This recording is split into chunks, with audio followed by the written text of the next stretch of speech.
एक शांत जंगल के किनारे एक पुराना बरगद का पेड़ था।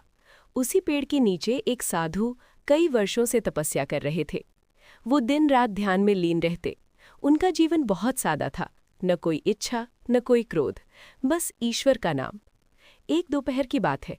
सूरज बहुत तेज चमक रहा था। हवा भी जैसे थम गई थी। साधु गहरी ध्यान अवस्था में बैठे थे। तभी एक छोटा सा भूरा कुत्ता धीरे धीरे वहां आया। वो शायद भूखा था या बस किसी अपने की तलाश में। वो साधु के पास बैठ गया और धीरे से उनकी तरफ देखने लगा। साधु का ध्यान भंग हुआ। उन्होंने आंखें खोली और कुत्ते को अपने पास देखकर नाराज हो गए। दूर हटो, उन्होंने कठोर स्वर में कहा। मेरी तपस्या में बाधा मत डालो। कुत्ता डर गया, लेकिन वो गया नहीं। वो थोड़ा दूर बैठ गया और चुपचाप साधु को देखने लगा। समय बीतता गया। सूरज और तेज हो गया। धूप सीधी साधु के सिर पर पड़ रही थी। उनका माथा पसीने से भीग गया। कुत्ते ने ये देखा।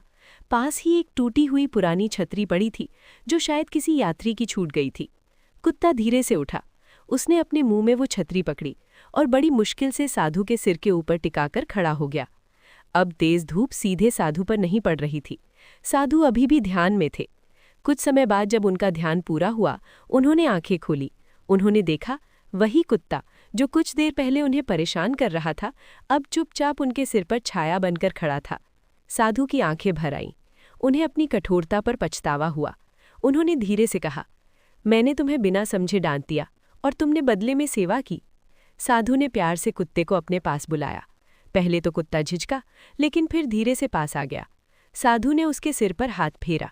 उस दिन के बाद कुत्ता वहीं रहने लगा। अब साधु अकेले नहीं थे।